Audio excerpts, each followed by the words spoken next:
Welcome to Hybris Conversations. My name is Suresh Kochatan. Politics, they say, is the art of the possible. అంటే politics అనే ఫీల్డ్లో ఏమైనా కావచ్చు అనమాట. పెద్ద మనిషి గెలవచ్చు, చిన్న మనిషి గెలవచ్చు, ఏమైనా అవ్వచ్చు. పార్టీ మార్చవచ్చు, పార్టీ వెళ్తుంది, కొత్త పార్టీలు రావచ్చు. కానీ there are certain moments in history, ఒక టర్నింగ్ పాయింట్ అంటారు దాన్ని, సర్టన్ టిప్పింగ్ పాయింట్స్ అంటారు. నిన్న దుబ్బాకలో జరిగిన ఉప ఎన్నికల్లో రఘునందన్ రావు గెలిచిన ఆ పాయింట్ కూడా ఒక టిప్పింగ్ పాయింట్ వస్తుంది ఇన్ తెలంగాణ పాలిటిక్స్. చాలామంది విశ్లేషకులు నిన్న రాత్రి నుంచి టెలివిజన్ ఛానల్లో డిబేట్స్ నడుస్తుంది. ఎట్లా గెలిచారు, ఎందుకు గెలిచారు, వేరియస్ ఆస్పెక్ట్స్.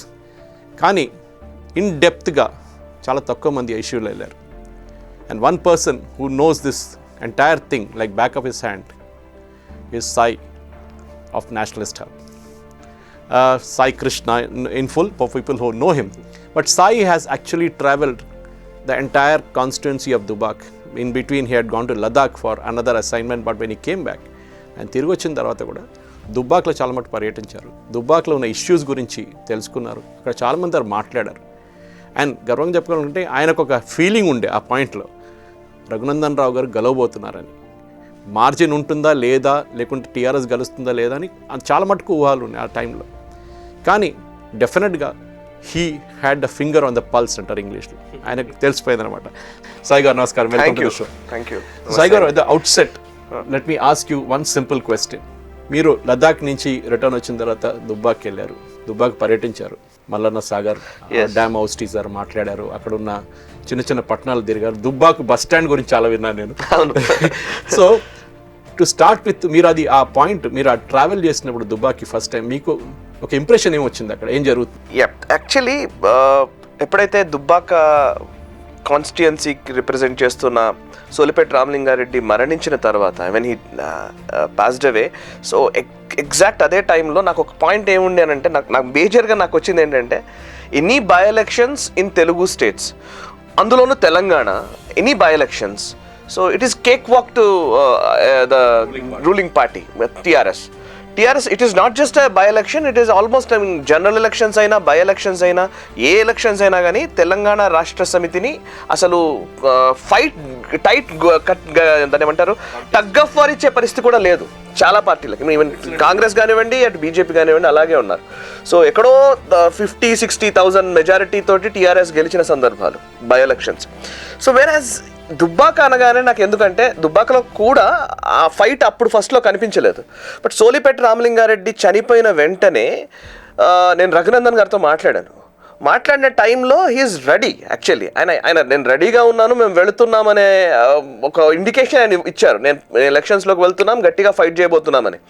సో అప్పుడు కొంచెం ఇంట్రెస్ట్ కనిపించింది. సో రఘునందన్ ఫైట్ చేస్తే అక్కడ వాయిస్ లేదు. నిజంగా చెప్పాలంటే టీఆర్ఎస్ పార్టీ నుంచి ఒక కరెక్ట్గా ఎవరిని క్యాండిడేట్ని పెడతారనే దగ్గర వాయిస్ లేని టైంలో ఈయన గట్టిగా వాయిస్ని వినిపించే వ్యక్తి. మేబీ కొంతవరకు ఫైట్ చేయొచ్చేమో అనుకున్నాను. బట్ తర్వాత మీరు అన్నట్టుగా నేను లదాఖ్ వెళ్ళాను. లదాఖ్లో ఆల్మోస్ట్ 10 days ట్రావెల్ చేసి అక్కడ ఉన్న బార్డర్ డిస్ప్యూట్స్ వాటి గురించి చెప్పిన తర్వాత 25th నేను ఇక్కడికి వచ్చేసాను మళ్ళీ రిటర్న్. 25th వచ్చిన తర్వాత 26th దుబ్బాకకి వెళదామని వెళ్ళినప్పుడు ఫస్ట్ కనిపించింది ఏంటంటే, అక్కడ గవర్నమెంట్ పట్ల యాంటీ ఎస్టాబ్లిష్మెంట్ అనేది చాలా ఎక్కువగా ఉంది. యాంటీ ఇన్కంబెన్సీ అంటారు, దాన్ని ఎస్టాబ్లిష్ చేసే ప్రయత్నం బీజేపీ చేస్తోంది. సో నెంబర్ 2లో బీజేపీ నిలుస్తోంది. నెంబర్ 2లో ఉంది రఘునందన్. చాలా స్ట్రాటజిక్గా వర్క్ చేస్తూ ఉన్నారు, గ్రౌండ్ లెవెల్లో వెళుతూ ఉన్నారు. గ్రౌండ్ లెవెల్లో కార్యకర్తలంతా ఉత్సాహంగా పనిచేస్తూ ఉన్నారు. 26th రోజు పరిస్థితి.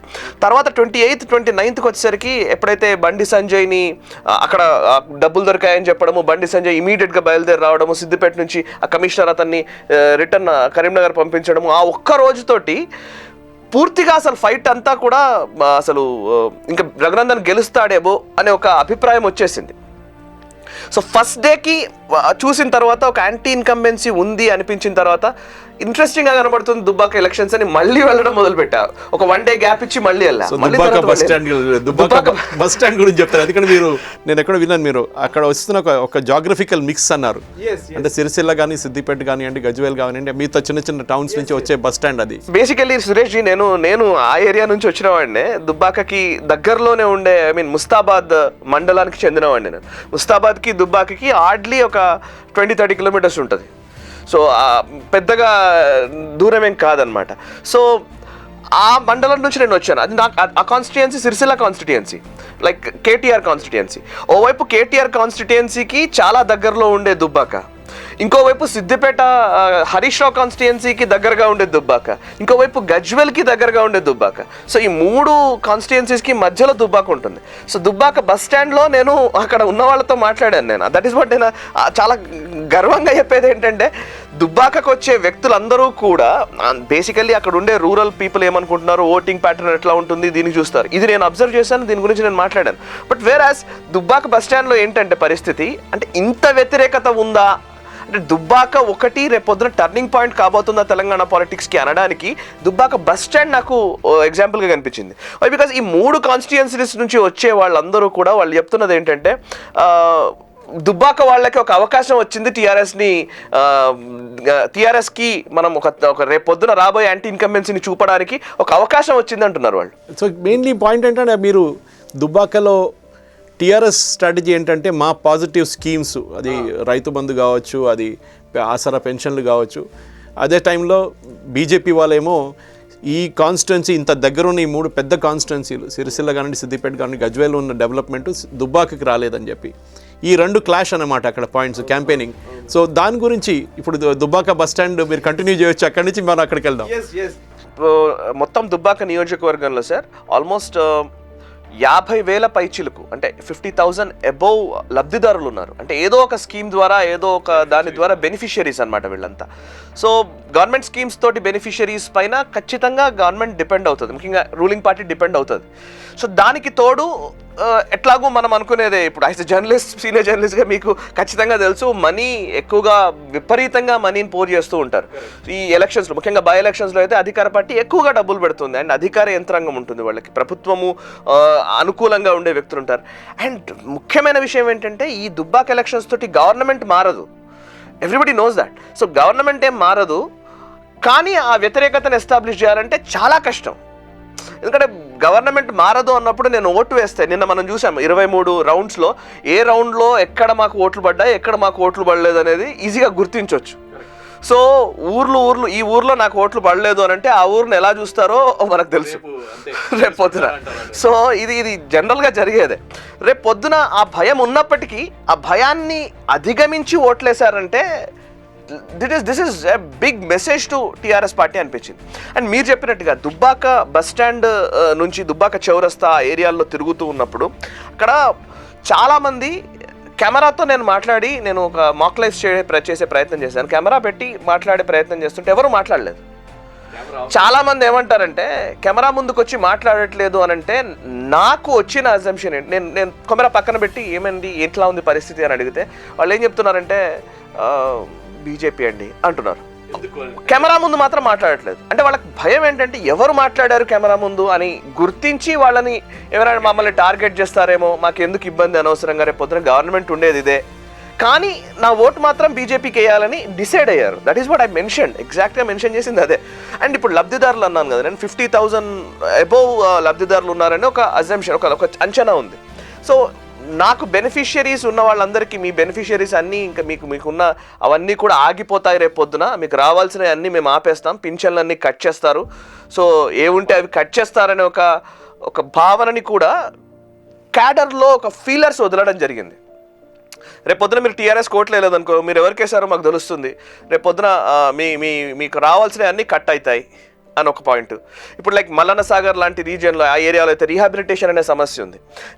రీహాబిలిటేషన్ అనే సమస్య విషయంలో చాలామంది చాలా కోపంతో ఉన్నారు. సరే, ఆ కోపాన్ని 2018లో ఎస్టాబ్లిష్ చేయలేదు ఎవరు, సో కోపం మాత్రం ఉంది వాళ్ళకి. 2018లో ఎవరైనా గట్టిగా మాట్లాడతారేమో మా పక్షాన అనుకుంటే వాళ్ళు ఎవరు లేరు, సో ఓట్లు వేయలేకపోయారు. ఇప్పుడు అవకాశం వచ్చిందనమాట. సో జరిగింది ఏంటంటే, ఇప్పుడు మల్లన్న సాగర్లో ఔస్టీస్కి వాళ్ళకి కొంతమందికి డబ్బులు వచ్చినాయి, కొంతమందికి రాలేదు, కొంతమందికి ఎక్కువ డబ్బులు వచ్చినాయి, కొంతమంది తక్కువ డబ్బులు వచ్చినాయి. ఈ రఘునందన్ రావు గారు మీరు చెప్పినట్ల క్యాంపెయిన్ స్టార్టింగ్, ఆయన ఒక ఎర్లీ స్టార్ట్ అని వాళ్ళ పేపర్లు కూడా చూస్తాం, ఎర్లీ స్టార్ట్ చేశారండి. టీఆర్ఎస్ వాళ్ళు ఇంకా క్యాండిడేట్ డిసైడ్ చేయలేదు, వాళ్ళు ఏమనుకున్నాడు సింపతి ఫ్యాక్టర్తోని రామలింగరాజు వాళ్ళ వైఫ్ సుజాత గెలుస్తారు డెఫినెట్గా, ఎందుకంటే సింపతి యూజువల్లీ ఉంటుందని.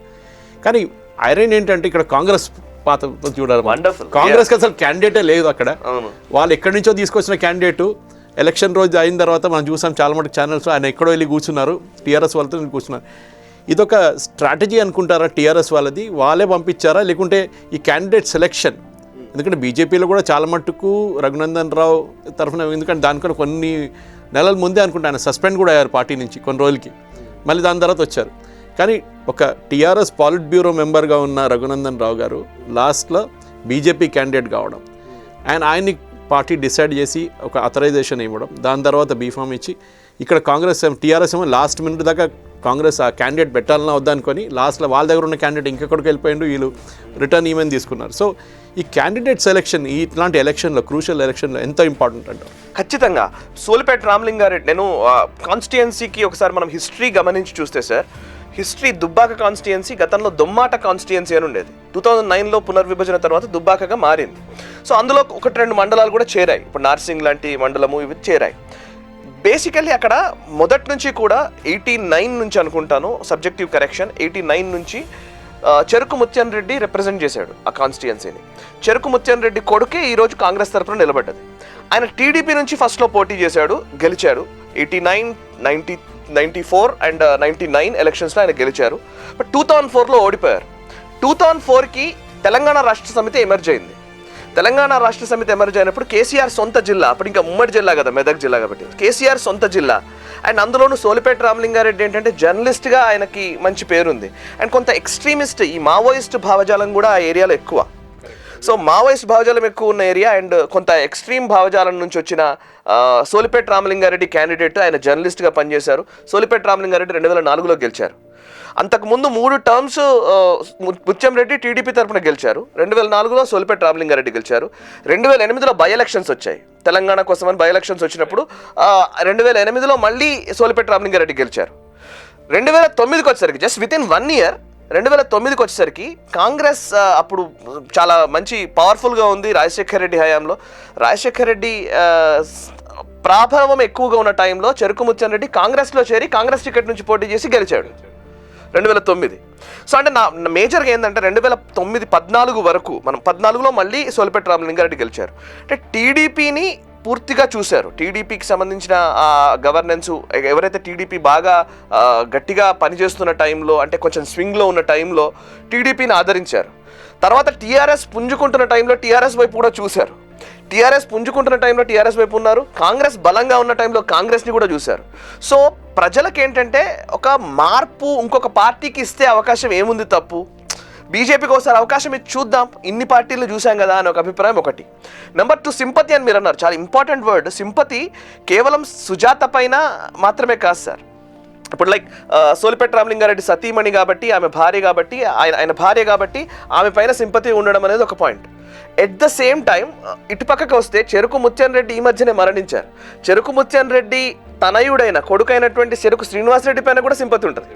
ఎందుకంటే ఆ ఏటిగడ్డ కిష్టాపూర్, నేను చెప్పిన మల్లన్న సాగర్ మండలాల్లో ఆయన సొంత ప్లేస్లు అవన్నీ కూడా అక్కడ ఎక్కువగా అభివృద్ధి జరుగుతున్నాయి. కొంతమంది పెద్దవాళ్లతో మాట్లాడుతుంటే కూడా వాళ్ళు ఆఫ్ స్క్రీన్ చెప్తున్నారు, ఎవరు చేశారు అంటే ఏం చేశారు, టీఆర్ఎస్ ఏం చేసింది కనుక చేసినవంతా కూడా అభివృద్ధి అంతా కూడా అప్పట్లో ముత్యాన్ రెడ్డి ఈ రోడ్లు గీడ్లు అవన్నీ వేశాడు అని చెప్పి మాట్లాడుతున్న వాళ్ళు ఉన్నారు. సో ముత్యాన్ రెడ్డి పైన కొంత సాఫ్ట్ కార్నర్ ఉంది. ముత్యాన్ రెడ్డి కొడుకు కూడా అది కొంత వెళ్ళొచ్చు. ఇంకొకటి ఉంది సార్, ఇంకొక పాయింట్ కూడా ఉంది. ఇప్పుడు సింపతి వీళ్ళిద్దరు మాత్రమే కాదు, రఘునందన్ పట్ల కూడా సింపతి ఉంది. ఎందుకంటే ఆయన 2014లో ఓడిపోయారు, 18లో ఓడిపోయారు, 19 పార్లమెంట్ ఎలక్షన్స్ కూడా ఓట్లు అడిగాడు. సేమ్ మెదక్ పార్లమెంట్ కాబట్టి, ఈవెన్ దుబ్బాక దాని కిందకి వస్తుంది. సెకండ్ వచ్చారు, అప్పుడు కూడా సెకండ్ వచ్చారు, ఓడిపోయారు. సో టీఆర్ఎస్కి 3 సార్లు రఘునందన్ ఎన్నిసార్లు అడిగినా కూడా వేయలేదు ఓట్లు. రఘునందన్ వాజ్ చాలా యాక్టివ్గా తెలంగాణ అజిటేషన్లో పాల్గొన్న వ్యక్తి కాబట్టి ఆయనకు ఆ మార్క్ ఉంది. సో అట్లా, సో సింపతి ముగ్గురికి వర్కౌట్ అయింది. అది ఎవరు ఎమర్జ్ చేశారంటే రఘునందన్ అల్టిమేట్లీ. అంటే ఇప్పుడు బీజేపీకి ఒక advantage, BJP and cadre base parties అనుకోండి, కమ్యూనిస్ట్ కానీ బీజేపీ. ఒక చిన్న ఎగ్జాంపుల్ చెప్తాను, sorry to interrupt you sir. మీరు ఇందాక దుబ్బాక బస్ స్టాండ్ అన్నారు కదా, అది మరి చెప్పకుండా నేను ఉండలేదు. చెప్పండి. ఏంటంటే ఒక ముసలాయన దగ్గరికి వెళ్ళి కూర్చున్నాను నేను. ఆయన టీ తాగుతూ ఉంటే ఆయన దగ్గరికి వెళ్ళి కూర్చున్నాను. సీరియస్లీ చాలా నాకు ఒక్కసారిగా నాకు ఇంత అవేర్నెస్ ఉందా ప్రజలకి అనిపించింది నాకు. దగ్గరికి వెళ్ళి చూస్తూ ఉంటే, ఏంటి తాత ఇక్కడ ఎవరికి వేస్తున్నావు ఓటు అని చెప్పి నేను కామన్ మ్యాన్ లాగానే ఆయనతో మాట్లాడుతూ ఉంటే, అంటే బీజేపీకి వేస్తా అన్నాడు. ఎందుకు బీజేపీకి వేస్తావు నువ్వు, అదేంది ముత్యాన్ రెడ్డి కదా అంతా చేసింది. నేను కావాలని ఆయన క్రాస్ చేస్తూ ఉన్నా, ముత్యాన్ రెడ్డి కదా చేసింది, కేసీఆర్ కదా సొంత జిల్లా ఇది, కేసీఆర్కి నువ్వు అట్లా చేస్తావు, అట్లా వేస్తావు అని అడిగిన. అడగానే ఆయన ఏమన్నాడంటే, ఒక్క చింతమడక ప్రజలు ఓట్లేస్తేనే కేసీఆర్ ముఖ్యమంత్రి అయిందా అని అన్నాడు. అసలు అంటే కేసీఆర్ చింతమడక గ్రామంకి డెవలప్ చేయడానికి ఆయన ఒక సపరేట్ ఫండ్ క్రియేట్ చేయడం, సపరేట్ డబ్బులు పెట్టడం చాలా చేశాడు కదా. సో దానివల్ల నా సొంత ఊరికి నేను చేస్తున్నానని అనుకునే ఆ అభిప్రాయము ఆయనకు ఉండవచ్చు గాక, చింతమడక ప్రజలు కూడా ఆశీర్వదించవచ్చు గాక. బట్ పక్కనే ఉన్న ఏరియా చింతమడకకు పెద్ద దూరం కాదు, ఇవన్నీ దగ్గరలో ఉండే గ్రామాలు. ఒక్క చింతమడక ప్రజలు ఓటు వేస్తేనే కేసీఆర్ గెలిచాడా? మేము కూడా వేసాం కదా, కేసీఆర్కు ముఖ్యమంత్రిని చేశాం కదా, అంటే వాళ్ళకి ఒక్కరికే డెవలప్ చేస్తాడా, మాకు చేయడా అనే భావన ఒక తాత ఒక ముసలాయనకు వచ్చింది అని అంటే ఖచ్చితంగా ఇదేదో కొంచెం బిగ్ డిఫరెన్స్ రాబోతోంది, ఏదో మార్పు జరగబోతుంది అనే ఒక అభిప్రాయం నాకు వచ్చింది. ఎందుకంటే యూజువలీ ఎలక్షన్స్లో ఇష్యూస్ మీద పోటీ చేస్తారనమాట. మీరేం చేశారు, మేమేం చేస్తాం అని చెప్పేసి. ఫస్ట్ టైం ఫ్రీబీస్ అంటే కేసీఆర్ కానివ్వండి, మిగతా పార్టీలు కానివ్వండి, మేము ఈ ఎలక్ట్రిసిటీ ఫ్రీ ఇస్తున్నాం, మేము బియ్యం ఇస్తున్నాం, మేము 2 బెడ్రూమ్ ఇల్లు ఇస్తున్నాం. పాజిటివ్ క్యాంపెయిన్ ఎప్పుడు ఉండదు. మేము ఫ్రీ ఏమి ఇస్తున్నాం, దాని మీద కాంపిటీషన్ ఉంటుంది. ఈసారి దుబ్బాకలో జరిగిన ఎన్నికల్లో ఒక మెయిన్ పాయింట్ ఏమొచ్చిందంటే డెవలప్మెంట్ గురించి మాట్లాడుతున్నారు. మా దగ్గర మీరు ఏం చేశారు, మా ఊరికి ఎందుకు చేశారు, సిరిసిల్ల చేశారు, గజ్వేల్ చేశారు, సిద్దిపేటలో చేశారు, మాకెందుకు చేయలేదు. ఈ అవేర్నెస్ ఒక దుబ్బాకలోనే ఉండిపోతుందా, లేకుంటే రేపు వచ్చే ఎన్నికలు, ఇప్పుడు 2023 ఎలక్షన్ చాలా దూరం ఉంది, కానీ ఇప్పుడు జిహెచ్ఎంసీ ఎలక్షన్స్ నెక్స్ట్ రాబోతుంది. అక్కడ ఆల్రెడీ టీఆర్ఎస్ వాళ్ళు ఇప్పుడు ప్రాబ్లంలో ఉన్నారు, ఎందుకంటే వరదలు వచ్చింది, దాని పోస్ట్ ఎఫెక్ట్ అనమాట. కానీ డెవలప్మెంట్ మీద ఫైట్ చేయడం, ఎందుకంటే మనం నేషనల్ లెవెల్ కూడా చూస్తాం. మోదీ గారు మాట్లాడుతున్నాడు, ఆయన యూజువలీ పాజిటివ్ ఆయన చేసిన స్కీముల గురించి మాట్లాడతారు, కానీ నెగటివ్ ఏమి ఉండదు అనమాట. మేము అది ఫ్రీ ఇచ్చాం, మేము ఇది ఫ్రీ ఇచ్చాం అంటే, మేము సాయిల్ కార్డులు ఇచ్చాం, ఆయుష్మాన్ భారత్ చేసాం, అట్లాంటి. సో ఈ మెయిన్ ఇష్యూస్ని తీసుకొని రాబోయే ఎలక్షన్స్లో ఆ స్ట్రాటజీ చేంజ్ అవుతుంది, అంటే పాయింట్ ఆఫ్ డిస్కషన్ చేంజ్ అవబోతుంది. ఖచ్చితంగా సార్. అంటే నేను తెలంగాణ రాజకీయాల్లో నేను మొదటి నుంచి చూస్తున్న దాంట్లో any political party, any politician, any leader నిజంగా నిలబడి గెలవాలి అని అంటే అతని గట్టి వాయిస్ ఉండాలి. నెంబర్ 1 అది తెలంగాణ రాజకీయాల్లో ఎక్కువగా ఖచ్చితంగా కనబడుతూ వస్తుంది మొదటి నుంచి కూడా. అంటే ఒక ఎమోషనల్ ఓటింగ్ అనేది ఉంటుంది ఇక్కడ, ఇర్రెస్పెక్టివ్ ఆఫ్ క్యాస్ట్ కూడా ఉంటుంది, క్యాస్ట్ ఈక్వేషన్స్ అవన్నీ ఉంటాయి, కానీ ఆంధ్ర అంత ఉండదు. తెలంగాణలో కొంత ఎమోషన్ అనేది ఉంటుంది. ఎస్, నేను చైతన్యం అంటే విపరీతమైన చైతన్యం వస్తుంది ఒకటేసారి. అసలు గుడ్ ఎగ్జాంపుల్, మీరు మంచి ఎగ్జాంపుల్ చెప్పారు. అంటే ఆ ఎమోషన్ గట్టిగా మాట్లాడే తత్వం ఉన్న వ్యక్తులకు ఖచ్చితంగా వాళ్ళు పట్టం కడతారు. కేసీఆర్ సక్సెస్ కూడా అదే. కేసీఆర్ ఎంత గట్టిగా మాట్లాడతాడో ఆ గట్టిగా మాట్లాడే వాయిస్ని తన అంటే గుండెలోకి తీసుకుంటారనమాట. సో ఇవి నా కోసం కొట్లాడుతున్నాడు ఈయన అనే ఒక అభిప్రాయం వస్తుంది. సో అది కేసీఆర్ క్రియేట్ చేశాడు. సో కేసీఆర్ని ఒకవేళ ఓడించాలనంటే ఆ రేంజ్ ఆఫ్ ఫైటింగ్ స్పిరిట్ ఎవరికొకరికి ఉండాలి. సో ఫైటింగ్ స్పిరిట్ రఘునందన్కి ఒకవైపు ఉంది, ఇంకొక వైపు బండి సంజయ్ లాంటి వాళ్ళు దాన్ని క్యారీ ఫార్వర్డ్ చేశారు. ఈవెన్ డీకే అరుణ, ధర్మపురి అరవింద్. సో ఇక్కడ ఒక కాంబినేషన్ కనిపించింది సార్. కాంబినేషన్ అంటే యంగ్స్టర్స్కి ఎట్లా మాట్లాడాలో అలా మాట్లాడుతున్నారు. సో కేసీఆర్ని డైరెక్ట్గా అటాక్ చేస్తూ మాట్లాడుతున్నారు. చాలామంది దీంట్లో ఈవెన్ బీజేపీ సర్కిల్స్లో కూడా మీకు కూడా అట్లా అనిపించి ఉంటుంది. చాలామంది బీజేపీ సర్కిల్స్లో కొంతమంది అంటే ఒక 20-30 ఇయర్స్ నుంచి రాజకీయంలో ఉన్నవాళ్ళు ఎందుకు బీజేపీ నుంచి ఇట్లాంటి వాయిస్ని నేను వినలేదే అని అనుకున్న వాళ్ళు ఉన్నారు. ఇంత అగ్రెసివ్గా మాట్లాడడం ఏంటి అనుకున్న వాళ్ళు ఉన్నారు. బట్ తెలంగాణ రాజకీయంలో నిలబడాలంటే అది ఉండాల్సిందే. సో అంటే ఆ రేంజ్లో మాట్లాడితే కానీ నువ్వు ఒక కామన్ మ్యాన్ దగ్గరికి వెళ్ళలేవు. Noise to be heard. That's what అది జరిగింది కాబట్టి ఇక్కడ రిప్రజెంట్ అయింది. మోస్ట్లీ ఏం చేస్తున్నాం అంటే ఇప్పుడు ఈ క్యాంపెయిన్ మేనేజర్ జితేందర్ రెడ్డి గారు మెయిన్ క్యాంపెయిన్ మేనేజర్ ఉన్నారు. ఆయన రియలీ హ్యాండ్స్ ఆన్ ఉన్నారు. ఎలక్షన్ కమిషన్తో మాట్లాడడం, కోఆర్డినేట్ చేయడం అన్నీ చాలా బాగా చేశారు. దాన్ని డీకే అరుణాని పెట్టారు, వివేక్ గారు ఉన్నారు, అఫ్కోర్స్ బండి సంజయ్ గారు ఉన్నారు, ధర్మపురి అరవింద్. కానీ వీళ్ళు except for maybe Bandi Sanjay గారిని ఇట్సేస్తే ఈజ్ ఓల్డ్ బీజేపీ కార్యకర్త 30 సంవత్సరాల నుంచి. ఈ మిగతా వచ్చిన వాళ్ళంతా మిగతా పార్టీ నుంచి వచ్చిన వాళ్ళు. దీనికి ఒక చాలా ఇంపార్టెంట్ మెసేజ్ ఉంది కేసీఆర్కి. ఎందుకంటే ఈవెన్ బీజేపీ కూడా మెసేజ్ ఉంది. అంటే మీరు 30 సంవత్సరాలు 20 సంవత్సరాల నుంచి పార్టీలో కార్యకర్తగా పనిచేసి లీడర్ లెవెల్లో వచ్చిన తర్వాత కూడా మీరు ఈ చేంజ్ తీసుకురాలేకపోయారు. ఈ బయట నుంచి వచ్చిన లీడర్లు ఈ చేంజ్ తీసుకొచ్చారు. ఎందుకంటే నేను ఎందుకు తీసుకొస్తున్న పాయింట్ అంటే రేపు చాలా మటుకు లీడర్లు ఉన్నారు కాంగ్రెస్లో, ఇప్పుడు వాళ్ళకి ఫ్యూచర్ లేదని తెలిసిపోయింది. ఇప్పుడు కోమటిరెడ్డి బ్రదర్స్ గురించి చెప్పాను నేను. వాళ్ళు ఒక పవర్ఫుల్ ఫ్యాక్టర్, వాళ్ళ డిస్ట్రిక్ట్లో వాళ్ళు powerful, definitely no doubt about it. Party లేకున్నా కానీ వారు గెలుస్తారు, వాళ్ళ పేరు మీద గెలుస్తారు. అట్లా ఉన్నప్పుడు రేపు ఒక పొలిటికల్ రీఅలైన్మెంట్ అయినప్పుడు బీజేపీ టీఆర్ఎస్కి ఆపోజిషన్గా ఒక ఎమర్జ్ అవుతుంది. ఎందుకంటే ఈ ఎలక్షన్ తర్వాత ఎస్పెషలీ కాంగ్రెస్కి ఇక్కడ ఫ్యూచర్ ఉండబోతుంది. ఎందుకంటే వాళ్ళ ముస్లిం ఓట్ బ్యాంక్ ఒకటి ఉంది, అది ఇప్పుడు ఓవైసీ తీసుకెళ్ళిపోతున్నారు. మనం చూసాం యూపీలో కూడా ఏం జరిగింది, మళ్ళీ బీహార్లో కూడా ఏం జరిగింది చూసాం. ఆయన కట్ చేస్తున్నారు, మహారాష్ట్రలో కూడా. అట్లా ఉన్నప్పుడు కాంగ్రెస్కి ఇప్పుడు వచ్చే జిహెచ్ఎంసీ ఎలక్షన్స్లో అన్నిటికంటే సాడ్ స్టేట్ కాంగ్రెస్, వాళ్ళ క్యాండిడేట్లు ఉంటారు కూడా, అది కూడా డౌట్ఫుల్ ఇప్పుడు. సో అట్లా ఉన్నప్పుడు ఈ ఆపోజిషన్ స్పేస్ తీసుకోవడానికి డిఫరెంట్ పార్టీస్ నుంచి తీసుకొచ్చి కూడా హార్డ్ బర్న్ ఉంటుంది కొంచెం. అరే వీళ్ళు ఇప్పుడే వచ్చేవి వీళ్ళని పెద్ద పెద్ద లీడర్ చేశారు. డీకే అరుణ ఫర్ ఎగ్జాంపుల్, ఆమెను డైరెక్ట్ చేసి సెంట్రల్ లీడర్షిప్ ఆమె పొజిషన్ ఇచ్చిందనమాట. అట్లా ఉన్నప్పుడు ఈ కొంచెం మిక్స్ అండ్ మ్యాచ్లో లోకల్ బీజేపీ లీడర్స్ అంటే చాలా మటుకు సీనియర్ లీడర్స్ ప్లస్ ఈ కొత్తగా వచ్చిన వాళ్ళు, వీళ్ళ కోఆర్డినేషన్ అండ్ ఆపోజిషన్ స్పేస్ తీసుకోవడంలో మీ వ్యూ ఏంటి? ఖచ్చితంగా అంటే నేను గతంలో మాట్లాడాను సార్ ఒకసారి 2015-16 అనుకుంటాను, డీకే అరుణ గారు కాంగ్రెస్లో ఉన్నప్పుడు, లేదా డీకే అరుణ మాత్రమే కాదు చాలామంది కాంగ్రెస్ లీడర్స్ 2004-2009 మధ్య 2004-2009 మధ్య రాజశేఖర్ రెడ్డి హయాంలో ఆయన క్యాబినెట్లో మంత్రులుగా పనిచేసిన వాళ్ళు 2014-18 మధ్య 14 తర్వాత కేసీఆర్ ముఖ్యమంత్రి అయిన తర్వాత గెలిచి ఎమ్మెల్యేలుగా అసెంబ్లీలో కూర్చున్న సమయంలో అంతకుముందు మంత్రులుగా పనిచేసిన వాళ్లను కేసీఆర్ ట్రీట్ చేసిన విధానం పట్ల నిజంగా ఇది చాలా ఇంపార్టెంట్ ఫ్యాక్టర్ ఇది. ఎందుకంటే కేసీఆర్ ఆయన అసలు కాంగ్రెస్ వాళ్ళు అంటేనే మనం చాలా మాటలు చూసాం, సన్నాసులు, దద్దమ్మలు, మీరు ఏం చేశారు కనుక అసలు మీతో ఏమైందని ఇట్లాంటి అనేక మాటలు మాట్లాడటంతో మంత్రులుగా పనిచేసిన వ్యక్తులు చాలామంది ఒక రకమైన ఇరిటేషన్, ఒక రకమైన frustration and at the same time అరే ఎలాగైనా సరే ఇన్ని ఓడించాలి అనే ఒక కసి ఖచ్చితంగా ఉంది. వాళ్ళంతా ఇంకా గెలవలేని పరిస్థితుల్లో చాలామంది ఉన్న నేపథ్యంలో వాళ్ళంతా సైలెంట్ అయిపోయిన వాళ్ళు కొంతమంది ఉన్నారు, కొంతమంది ఇంకా టీఆర్ఎస్లోనే జాయిన్ అయిన వాళ్ళు ఉన్నారు, కొంతమంది వేరే వేరే పార్టీలు ఎవరైనా ఎమర్జ్ అయితే మనం స్ట్రెంగ్తెన్ చేద్దాం అనుకునే వాళ్ళు కూడా ఉన్నారు.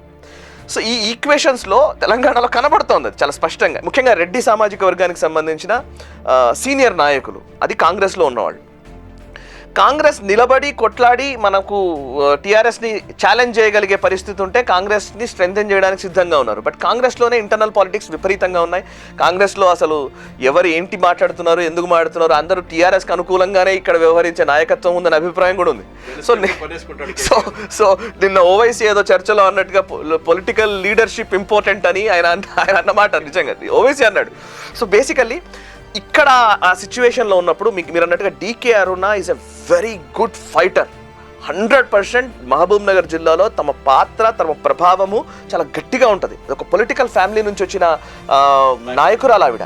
సో ఒక మంచి పొలిటికల్ ఫ్యామిలీ నుంచి వచ్చిన వ్యక్తి, బట్ కరెక్ట్ ఆపర్చునిటీ ఇస్తే కనుక అద్భుతంగా వర్క్ చేయగలుగుతారు. So that is what BJP exploited. సీరియస్లీ మీరు అన్నట్టుగా చాలా పెద్ద పోస్ట్ వచ్చింది. బీజేపీ జాతీయ ఉపాధ్యక్షురాలంటే vice president of Bharatiya Janata party, which is ruling party in India and at same time ప్రతి రాష్ట్రంలో ఎదుగుతున్న పార్టీకి వైస్ ప్రెసిడెంట్ అనే ఒక పొజిషన్ ఇచ్చారు. సో ఆమెకు ఒక ఛాలెంజ్, ఇమీడియట్లీ ఒక ఎలక్షన్ జరుగుతుంది తెలంగాణలో, సో నా ప్లేస్లో నా పాత్ర ఏంటో చూపించాలి ఆమెకు ఛాలెంజ్. ఈవెన్ ఇప్పుడు జితేందర్ రెడ్డి లాంటి వాళ్ళు ఎంపీగా గతంలో పనిచేసిన వాళ్ళు, సో వాళ్ళకి ఇప్పుడు ఏంటంటే సార్ ఫస్ట్ రఘునందన్ రావు చేసిన ఫస్ట్ సక్సెస్ ఏంటంటే మనం గెలుస్తున్నామన్న గెలవగలం అనే ఒక ఇమేజ్ని క్రియేట్ చేశాడు. గెలవగలము అంటే పార్టీ సపోర్ట్ వస్తుంది, క్యాడర్ కొంత సపోర్ట్ చేసే ప్రయత్నం చేస్తుంది, పార్టీ కొంచెం యాక్టివేట్ అవుతుంది. పార్టీ యాక్టివేట్ అయినప్పుడు సెంట్రల్ లీడర్షిప్ కూడా యాక్టివేట్ అవుతుంది. సో దట్ ఇప్పుడు మనం చూసాం ఎలక్షన్ అబ్జర్వర్ని నియమించారు, కలెక్టర్ని పక్కన. సో క్యాండిడేట్ గట్టిగా ఉన్నాడంటే పార్టీ నుంచి సపోర్ట్ వస్తుంది, ఆ పార్టీ గట్టిగా పనిచేస్తుంది, గెలవగలం అనిపిస్తే సెంట్రల్ లీడర్షిప్ కూడా వస్తుంది అనడానికి దిస్ ఈస్ ద ఎగ్జాంపుల్ నా దృష్టిలో. సో రాబోయే రోజుల్లో ఎట్లా మారుతుందని అంటే ఇప్పటికే కాంగ్రెస్ నుంచి చాలామంది వెయిట్ చేస్తూ ఉన్నారు, టీఆర్ఎస్లో కూడా ఒక సెట్ ఆఫ్ పీపుల్ మాకు ఇంకా అవకాశాలు రాలేదే అనుకునే వాళ్ళు కూడా ఉన్నారు. అండ్ రేపు పొద్దున మోస్ట్ ప్రాబ్లీ ఇంకొకటి కూడా ఉంది, రీఆర్గనైజేషన్ యాక్ట్ ప్రకారం ఇక్కడ కాన్స్టిట్యుయెన్సీస్ పెరగాలి. ఒకవేళ కాన్స్టిట్యుయెన్సీస్ పెరిగితే ఒక కొత్త లీడర్షిప్ కూడా ఎమర్జ్ అవ్వడానికి అవకాశం ఉంటుంది. సెకండ్ లేయర్ లీడర్స్ కూడా పెరుగుతారు. సో కాన్స్టిట్యుయెన్సీస్ పెరిగినప్పుడు బయట నుంచి వచ్చిన వాళ్ళని అకామిడేట్ చేయడం కూడా ఈజీ అవుతుంది. సో బయట నుంచి వచ్చినా కూడా అకామిడేట్ చేయొచ్చు, ఈ సొంత పార్టీలో ఉన్న లీడర్స్ని కూడా కాపాడుకోవచ్చు. సో అట్లాంటి ఆపర్చునిటీస్ బీజేపీకి ఉన్నాయి కాబట్టి డెఫినెట్లీ వేరే పార్టీల నుంచి చాలా త్వరగానే వలసలు ఉంటాయని నేను అనుకుంటున్నాను. ముఖ్యంగా జిహెచ్ఎంసీకి స్టార్ట్ అవుతాయని నేను అనుకుంటున్నాను. జిహెచ్ఎంసీ పరిధిలో ఉన్న నాయకులు ఎవరెవరో వస్తారనేది లెట్స్ వెయిట్ అండ్ సీ. చూసాం Jayaramakrishna cantonment board vice president కూడా ఇప్పుడు బీజేపీ. సో నేను ఇది బీజేపీ కాంగ్రెస్ పాలిటిక్స్ ఉన్నప్పుడు ఇక్కడ ఒక మేజర్ పాయింట్ చాలా మంది మిస్ చేశారు. ఈ ఎలక్షన్లో హరీష్ రావుని ఇంగ్లీష్లో అంటారు literally thrown to the wolves. అంటే నువ్వు చూసుకో బాబు, ఇది నీ గేమ్, ఇది నువ్వు ఆడుకో అని చెప్పి. కేసీఆర్ ఏమో ఫామ్ హౌస్లో కూర్చొని అక్కడొచ్చి దుబ్బాకలో వచ్చి క్యాంపెయిన్ చేయకుండా వరంగల్లో వచ్చి ఒక మీటింగ్ పెట్టుకున్నారు. ఇది హరీష్ రావుని సైడ్ లైన్ చేశారు. ఎందుకంటే ఈ ప్రెస్ కాన్ఫరెన్స్, నేను కేటీఆర్ ప్రెస్ కాన్ఫరెన్స్ చాలా ఇంపార్టెంట్. ఆయన వచ్చి 2 నిమిషాలు మాట్లాడి వెళ్ళిపోయారు. కానీ ఆయన బాడీ లాంగ్వేజ్, ఆయన చెప్పిన స్టేట్మెంట్, ఏదో నువ్వు మంచి పని చేసినావు, లేక స్కూల్లో ప్రిన్సిపల్ ఎట్లా చెప్తారు, పిల్లలు బాగా చేసావు, నువ్వు బాగా చదివావు, కానీ నువ్వు ఫెయిల్ అయిపోయినావు, ఏం చేయలేవు అని చెప్పేసి ఇది ఒక స్ట్రాటజీ సైడ్ లైన్ చేయబోతుంది. ఇంకా హరీష్ రావుకి చాలా ఫస్ట్ కూడా ఆయన క్యాబినెట్ కూడా పోస్ట్ కూడా ఇవ్వలేదు దానికి. మన కాళేశ్వరం ప్రాజెక్టు ఫౌండేషన్ స్టోన్లో ఆయన పేరు లేదు. ఇది ఎందుకంటే blood is thicker than water అంటే కొడుకే అల్లుడే అక్కడ that is different thing all together. So ఇట్లా ఉన్నప్పుడు పొజిషన్ ఉన్నప్పుడు what is Harish Rao's position tomorrow? ఎందుకంటే చాలా రోజుల నుంచి రూమర్స్ ఉన్నాయన్నమాట, ఆయన పార్టీ రిజైన్ చేస్తాడు, వెళ్ళిపోతాడు, కానీ ఆయన కూడా చాయిస్ లేదు. కానీ ఈ ఎలక్షన్లో ఎందుకు హరీష్ రావుని టోటల్గా సైడ్ లైన్ చేసి ఆయన మీద పడేశారు, ఇంకే సపోర్ట్ ఇవ్వకుండా? హరీష్ రావుకి ఎందుకు వదిలేశారంటే సార్, హరీష్ రావు ఇలాఖా అది, దాంట్లో ఏం డౌట్ లేదు. Trouble shooter Harish Rao, trouble shooter. Harish Rao సొంత ప్లేస్ అది. అంటే దుబ్బాకలో ముఖ్యంగా, దుబ్బాక కానివ్వండి, మెదక్, మొత్తం ఉమ్మడి మెదక్ జిల్లా, అంటే ఇప్పుడు డివైడ్ కానీ అన్డివైడెడ్ మెదక్ డిస్ట్రిక్ట్ ఉంది కదా, సో ఆ డిస్ట్రిక్ట్ మొత్తం రాజకీయాలు హరీషే చూస్తాడు. ఇంకో ఇంట్రెస్టింగ్ పాయింట్ ఏంటంటే, రఘునందన్ రావు టీఆర్ఎస్ పార్టీ నుంచి బయటకి వచ్చే సమయంలో ఆయనకు ముఖ్యమైన గొడవ కేసీఆర్తో కాదు, హరీష్తో ఉండేది. చాలా మందికి తెలియదు, చాలా మంది తెలియదు. ఫస్ట్ హరీష్ తోటే ఆయనకి ఇబ్బంది ఉండేది. అంటే మెదక్ జిల్లా, ఈయన కూడా మెదక్ జిల్లాకు సంబంధించిన వాడే. సో ఆ ఇద్దరికి మధ్య ఒక కోల్డ్ వార్ అయితే టీఆర్ఎస్ పార్టీ ఇంటర్నల్గా ఉండేది పార్టీలో.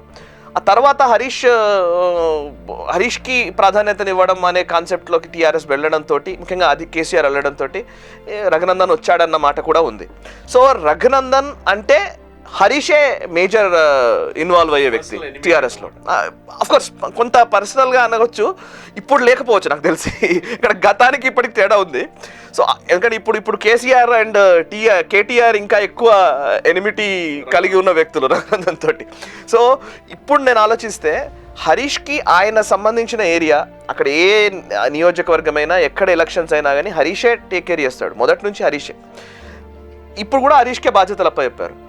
అయితే ఈ ఎలక్షన్లో రిజల్ట్ వల్ల మీరు అన్నట్టుగా హరీష్ పాత్రను తగ్గించడమా అనే ఒక పాయింట్ ఉంది. పాత్రను తగ్గించడం, సైడ్ లైన్ చేయడం అనేది ఒకటి ఉంది.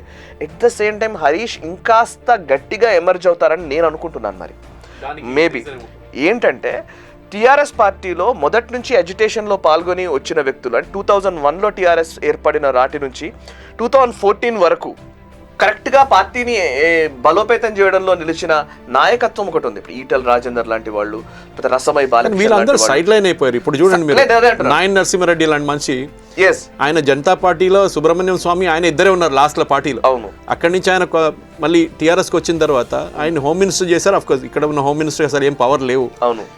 ఇట్ ఇస్ టిపికల్లీ సీఎం దగ్గర ఉన్నమాట. కానీ ఆయన కూడా సైడ్ లైన్ చేశారు. ఇంత సీనియర్ మనిషి కాదు. అంటే నేనేమంటున్నానంటే, ఉత్తర తెలంగాణ ఈజ్ డిఫరెంట్ ఫ్రమ్ దక్షిణ తెలంగాణ సార్.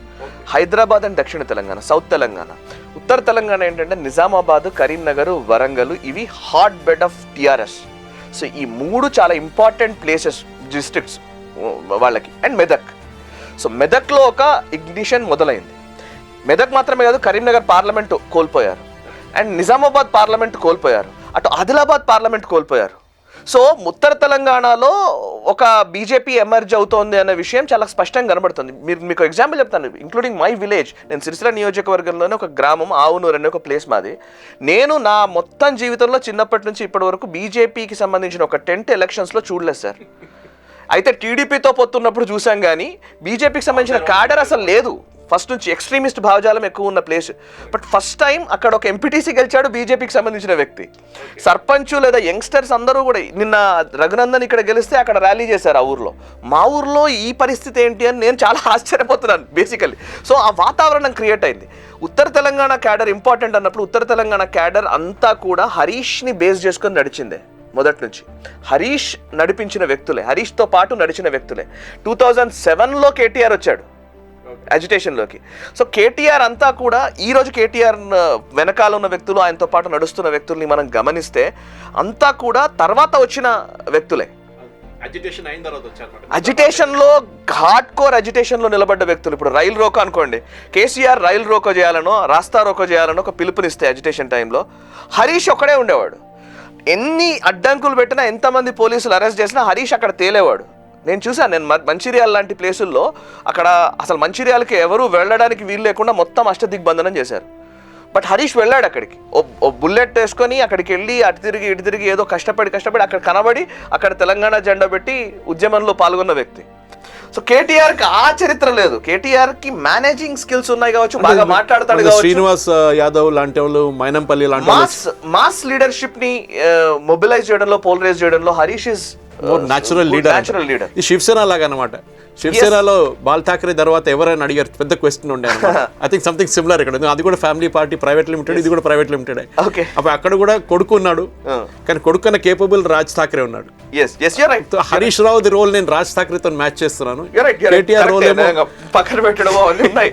బాగుంది యాక్చువల్లీ, పోలిక బాగుంది, మంచి స్టోరీ యాక్చువల్లీ. సో నేను సారీ మీరు చెప్తున్నారు, దట్స్ వాట్. నేను ఇప్పుడు ఎందుకంటున్నానంటే, సరే దుబ్బాకలో హరీష్ సైడ్ లైన్ అయ్యాడు అనుకుందాం, జిహెచ్ఎంసీ రాబోతోంది. GHMC whole and soul KTR's game. Correct. So KTR's game కాబట్టి డెఫినెట్లీ సమ్ డిస్టర్బెన్సెస్ విల్ అరైవ్. ఎందుకంటే వాళ్ళు ఆల్రెడీ చూస్తారు అన్నమాట ఈ వరదలు వచ్చిన తర్వాత. సో ఇప్పుడు కేటీఆర్ కి సంబంధించిన రేపొద్దున కేటీఆర్ రెఫరెండం అవుతుందా ఇది జిహెచ్ఎంసీ?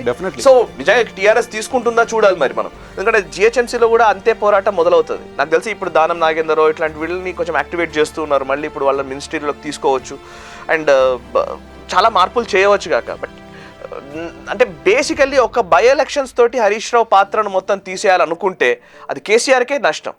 ఎందుకంటే ఇది బై ఎలక్షన్గా తీసుకోలేదు, యాక్చువల్లీ తీసుకోవాల్సి ఉండే. దీనికి ఏం చేశారంటే చాలా మంది ప్రాముఖ్యత ఇచ్చారు దీనికి. ఒక పెద్ద ఏదో కేసీఆర్ లోక్సభ ఎలక్షన్, ఏదో prestigious Lok Sabha. As a KCR perspective లో ఆలోచిస్తే, నేను కేసీఆర్ లాగా ఆలోచిస్తే కనుక, నేను రఘునందను లేదా బీజేపీ వాళ్ళ క్యాడర్ ఎంత ఉంది అని చెప్పిన వ్యక్తిని. సో బీజేపీ క్యాడర్ గురించి, లేకపోతే బీజేపీ థర్డ్ ప్లేస్లో ఉన్న బీజేపీ ఈరోజు ఎమర్జ్ అవ్వడానికి వస్తుంది. అసలు టీఆర్ఎస్ ఇంతకు ముందు వచ్చిన నెంబరు 60,000 మెజారిటీ తీసుకొస్తా అన్నారు. 60,000 మెజారిటీ. ఇంత మెజారిటీ ఉన్నప్పుడు కూడా నేను పోవడం ఏంటి, అసలు నేను ప్రచారం చేయడం ఏంటి?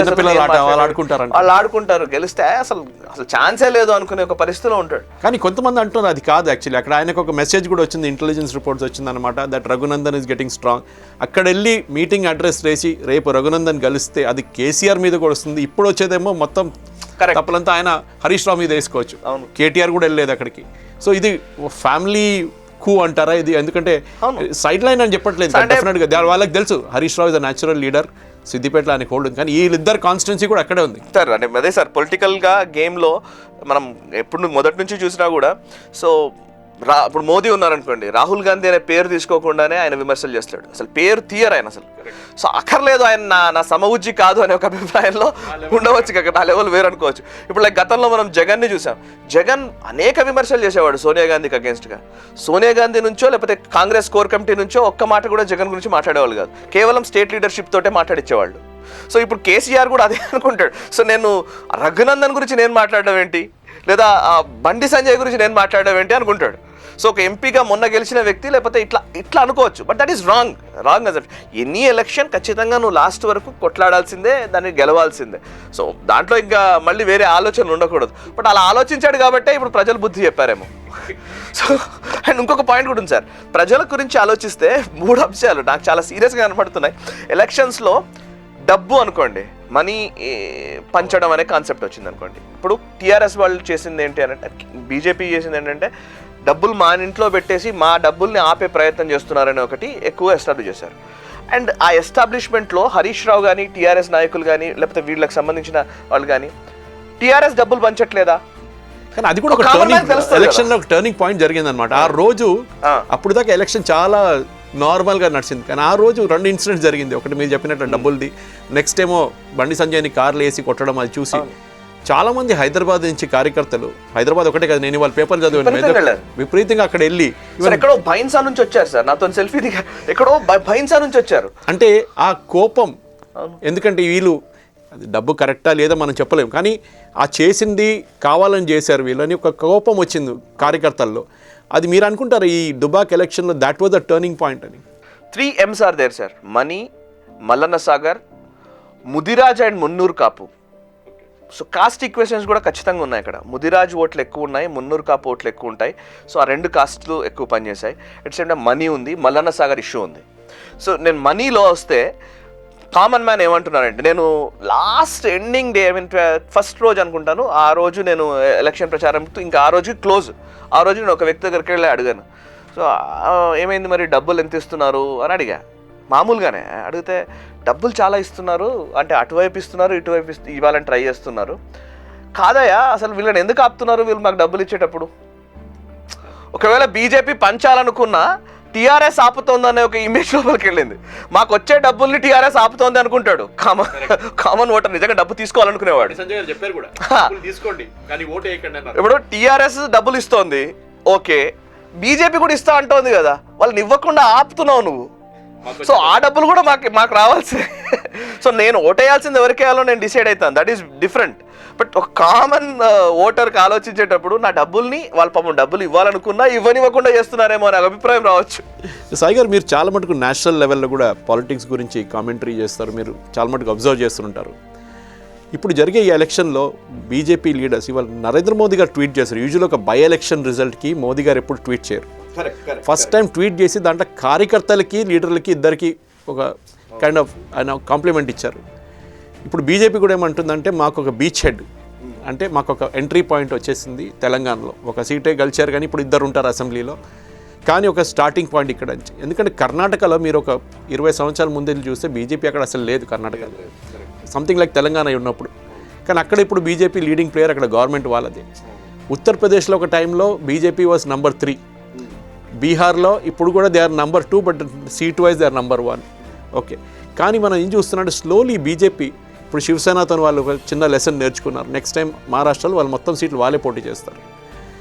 తెలంగాణలో ఇప్పుడు స్లోలీ, ఇప్పుడు కాకపోతే అంటే ఇప్పుడంటే నెక్స్ట్ ఎలక్షన్ కాదు, ఎందుకంటే సెంటిమెంట్ ఇంకా కొంచెం ఉంది. కానీ ఒక 10 year గేమ్ ప్లాన్ వేసుకుంటే బీజేపీకి, ఎందుకంటే సీనియర్ లీడర్షిప్ కూడా అదే చూస్తున్నారు. ఇప్పుడు మనం చేయబోతున్నాం, మనం ఒక బీచ్ హెడ్ ఎస్టాబ్లిష్ చేసాం. అండ్ నిన్న ఒక ట్వీట్ చాలామంది BJP senior leaders and RSS leaders tweet చేశారు. అంటే ఆర్ఎస్ఎస్ ఐడియాలజీస్ ట్వీట్ చేసిందంటే, Telangana is going to be the next saffron. ఇది ఎంత మట్టుకు నిజం? 100% సార్. సో మీరు చెప్పినట్టుగా మోదీ గారు ట్వీట్ చేయడం అంటే, ఒక బై ఎలక్షన్ రిజల్ట్స్ బేస్ చేసుకొని ట్వీట్ చేయడం అంటే చిన్న విషయం కాదు. ఆయన చాలా క్యాలిక్యులేటెడ్గా ఉంటారు. ఆయన అసలు ఒక మాట ఆయన దగ్గర నుంచి వచ్చిన, ఒక ట్వీట్ ఆయన దగ్గర నుంచి వచ్చిన, చాలా so many calculations will be there. So మీరు చెప్పింది కరెక్ట్. అందులో బై ఎలక్షన్, ఒక దుబ్బాక బై ఎలక్షన్స్ అనేవి రేపు పొద్దున తెలంగాణ రాజకీయాల్ని మారుస్తున్నాయి అని అంటే ఖచ్చితంగా దెర్ ఈస్ ఛాన్స్. బీజేపీకి సంబంధించి మనం ఆలోచిస్తే కాడర్ సార్ మీరు చెప్పినట్టుగా ఎక్కడో భైన్సా నుంచి, ఎక్కడెక్కడో ప్లేసెస్ నుంచి వాళ్ళందరూ ఇక్కడికి వచ్చారు, దుబ్బాకకి వెళ్ళి పనిచేశారు. అండ్ దుబ్బాకలో పనిచేసిన వాళ్ళలో ఇంకొక పాయింట్ కూడా ఉంది. రేపు జిహెచ్ఎంసీ ఎలక్షన్స్ రాబోతున్నాయి. జిహెచ్ఎంసీ కౌన్సిలర్గా పోటీ చేయాలనుకునే బీజేపీ అభ్యర్థులు, కార్యకర్తలు కూడా దుబ్బాకి వెళ్ళి ఏంటంటే ఇది ఒక మాకు దాన్ని ఏమంటారు, నెట్ ప్రాక్టీస్ లాంటిది, టెస్టింగ్ గ్రౌండ్ అనమాట. సో అక్కడికి వెళ్ళి అక్కడ ప్రచారం చేసుకుందాం, అక్కడ ఒకవేళ గెలిపించుకొని మళ్ళీ ఆ ఇంపాక్ట్ మన పైన కూడా ఉంటుంది కాబట్టి మనం వెళ్ళాలనుకునే వాళ్ళు కూడా ఉన్నారు. సో ఒకసారి క్యాడర్లో మాత్రం ఒక ఉత్సాహం వచ్చింది. సార్ అమిత్ షా గారు అనేక సందర్భాల్లో పార్టీ ఇంటర్నల్గా మాట్లాడుతున్న వాటిల్లో చెప్తారు అని అంటూ ఉంటారు. నేను 1-2 మాటలు విన్నాను కూడా. ఆయన చెప్పే దాంట్లో ఏంటంటే, first you come in to second position.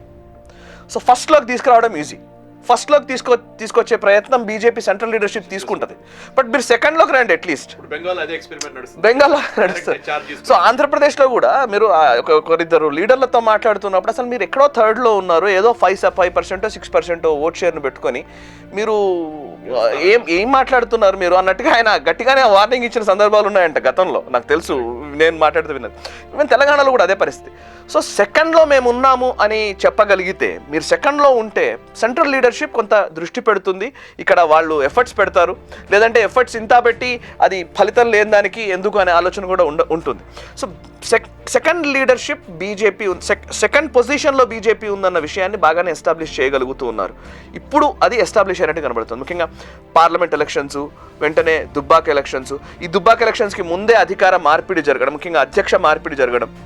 ఒకవైపు బండి సంజయ్కి అధ్యక్ష బాధ్యతలు ఇచ్చారు, ఇంకొక వైపు ఇదేంటి డీకే అరుణకి సెంట్రల్ పార్టీలోకి తీసుకోవడం జరిగింది. అండ్ అట్ సేమ్ టైం వీళ్ళని లక్ష్మణ్ గారికి ఓబీసీ మోర్చా ఇచ్చారు. నాకు 2 అంశాలు కనబడుతున్నాయి సార్ ఇక్కడ. ఒకటి, కాస్ట్ ఈక్వేషన్స్ కూడా చాలా సీరియస్గా జరగబోతున్నాయి. రెడ్డి అండ్ ఓబీసీ ఓట్లు పోలరైజ్ కాబోతున్నాయి. రెడ్డి అండ్ ఓబీసీ ఇప్పుడు దాకా తెలంగాణలో ఈ పోలరైజేషన్ ఆన్ క్యాస్ట్ లైన్స్ ఎక్కువ జరగలేదు. ఉంది, డెఫినెట్ గా ఉంది, కానీ అంత ఓవర్లీ ఆంధ్ర లాగా చెప్పినట్లు అంత లేదు. ఎమోషన్ అన్నాను కదా సార్, ఎమోషన్ లో ఏంటంటే బాగా ఏముండేదంటే, ఎమోషనల్ ఓటింగ్ జరిగేటప్పుడు పోలరైజేషన్ కి రీజన్ ఏంటి అంటే, బేసికల్లీ ఇప్పుడు కేసీఆర్ రిప్రజెంట్ చేస్తున్న వెలమ కమ్యూనిటీ, ఇది గతంలో ఎప్పుడూ కూడా ఒక యాక్టివ్గా పొలిటికల్ పవర్లో ఉన్న పరిస్థితిలో లేదు. రెడ్డి సామాజిక వర్గం ఎక్కువగా ఉంది, తెలుగుదేశం క్యాడర్ ఎక్కువగా, బీసీ సామాజిక వర్గం ఎక్కువగా ఉంటుంది. సో ఆ మిక్సప్ తోటే ఎక్కువగా నడుస్తూ వచ్చింది. ఇప్పుడు వెలమ సామాజిక వర్గం చాలా ఎక్కువగా వేళ్ళొనుకొని పోవడం, అండ్ దట్టు ఉత్తర తెలంగాణ లాంటి రీజియన్స్లో ఒక రకమైన దొర కల్చర్కి వ్యతిరేకం ఉంటారు, చాలా వ్యతిరేకంగా ఉంటారు. దొర కల్చర్, నక్సలిజం అక్కడ నుంచే వచ్చింది. అంటే ఆ భావజాలం ఉంటుంది అనమాట, ఆ మైండ్లో అది ఉంటుంది డెఫినెట్లీ. సో దాని నుంచి దీన్ని యాక్సెప్ట్ చేయడం కష్టమైపోతుంది. సో మొత్తంగా కనిపించే వ్యక్తులందరూ వాళ్ళేనా అనే ఒక అభిప్రాయం కూడా ఉంటుంది. సో అందుకోసమని ఈ రెడ్డి అండ్ ఓబీసీ వర్గాలకు సంబంధించి, ఓబీసీలో కూడా ముదిరాజ్ వర్గం, ముఖ్యంగా బీసీ అంటే ఎందుకంటే Bandi Sanjay represents BCs. So represents BCs అంటే జస్ట్ బీసీస్ మాత్రమే కాదు, బట్ ఒక బీసీ సామాజిక వర్గానికి చెందిన వ్యక్తి ఆయన. అండ్ ఇంకొక వైపు డీకే అరుణ లాంటి వాళ్ళు కానీ, జితేందర్ రెడ్డి లాంటి వాళ్ళు కానీ, వీళ్ళు కూడా పోలరైజ్ చేయగలిగే ఫ్యాక్టర్స్ ఖచ్చితంగా. సో ఆ ఈక్వేషన్స్ ఏమైనా జరిగితే మాత్రం definitely there is lot of difference, ఖచ్చితంగా పెద్ద డిఫరెన్స్ జరగబోతోంది. నెంబర్ 3 లాస్ట్ పాయింట్ ఏంటంటే, మీరు ఇందాక అన్నారు సాఫ్రనైజేషన్ అని. I'm seriously looking at it. ఇది 1947లో స్వాతంత్రం వచ్చిన రోజు నుంచి ఇప్పటివరకు చెప్తున్నాను నేను. గతంలో కమ్యూనిస్ట్ రూల్ని చూశారు ఇక్కడ, అంటే కమ్యూనిజంని బాగా ఆదరించారు. అప్పుడు సాయుధ రైతాంగ పోరాటం, కమ్యూనిస్ట్ పార్టీ లీడర్స్ చాలామంది గట్టిగా పనిచేసేవాళ్ళు ఇక్కడ.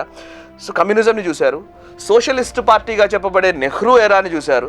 తర్వాత ఇందిరాగాంధీ అంత ఎమర్జెన్సీ తర్వాత కూడా వేవ్ క్రియేట్ అయినప్పటికీ కూడా ఆమెకు అగేన్స్ట్గా, బట్ తెలంగాణ అండ్ ఆంధ్రప్రదేశ్లో అది ఎస్టాబ్లిష్ కాలేదు. ఇందిరాగాంధీని అక్కున చేర్చుకున్నారు. కాంగ్రెస్ పాలిటిక్స్ చాలా త్రూ ద ఇయర్స్ మనం కాంగ్రెస్ పాలిటిక్స్ చూసాము. తెలుగుదేశం పార్టీని విపరీతంగా ఆదరించిన సందర్భాలు ఉన్నాయి.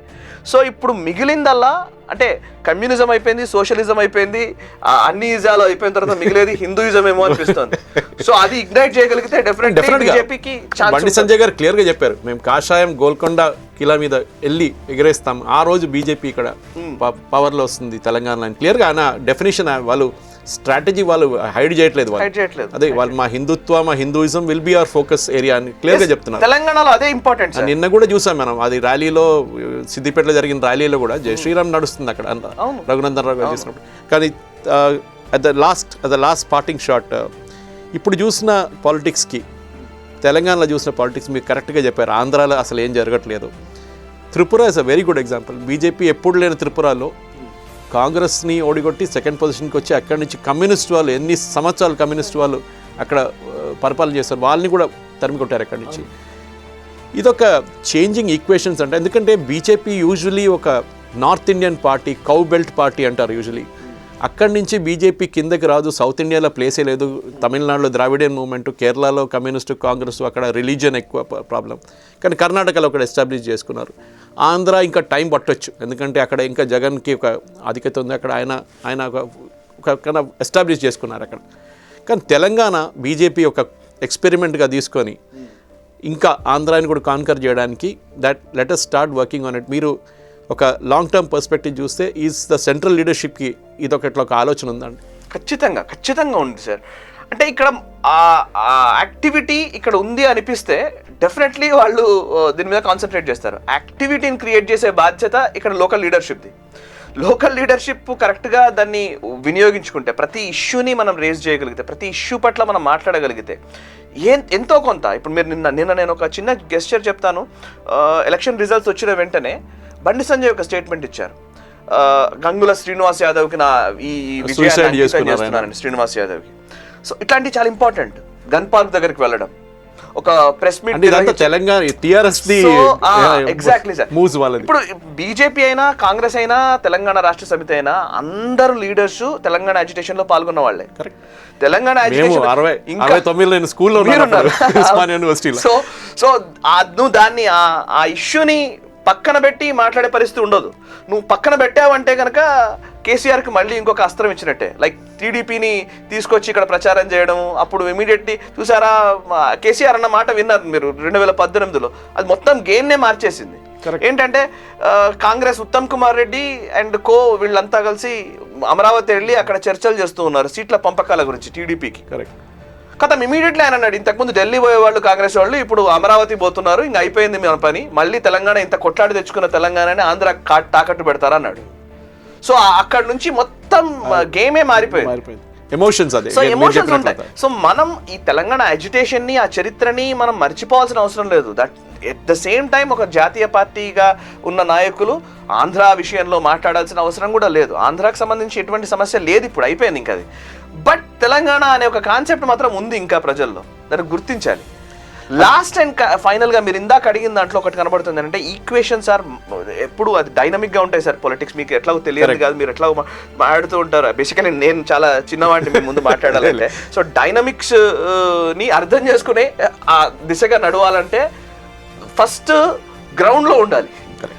గ్రౌండ్ లో ఉండడమే ముఖ్యమైన అంశం. హైదరాబాద్ కి పరిమితం కాకుండా గ్రౌండ్ లో గనక వర్క్ చేయగలిగితే, గ్రౌండ్లో తిరగగలిగితే, ప్రతి కార్యకర్తను టచ్ చేయగలిగితే, ప్రతి వ్యక్తి దగ్గరికి మనం వెళ్ళగలిగితే, people are ready to fight. వాళ్ళని ఇగ్నైట్ చేయడమే. నిన్న ఒక స్టేట్మెంట్ ఇచ్చారు, ఎవరంటే సిపిఐ నారాయణ గారు స్టేట్మెంట్ ఇచ్చారు, ఇది లౌకిక ప్రజాస్వామ్యవాదులు అందరూ కూడా ఆలోచించాలి అన్నారు. అంటే సెక్యులర్ వ్యక్తులందరూ ఆలోచించాలి అన్నారు, అంటే బీజేపీ గెలవడాన్ని. సో బేసికల్లీ నారాయణ గారు కానీ లేకపోతే సిపిఐ అవి కూడా జరుగుతాయి రేపొద్దున అవి కూడా వస్తాయి. యాంటీ హిందూ శక్తులు ఒక ఏకమయ్యే పరిస్థితులు ఉంటాయి. ఈవెన్ టీఆర్ఎస్ కనుసన్నలో కూడా నడవచ్చు అది. ఎందుకంటే గతంలోనే మనం చూసాం యాంటీ హిందూ శ్రేణుల్ని ఎక్కువగా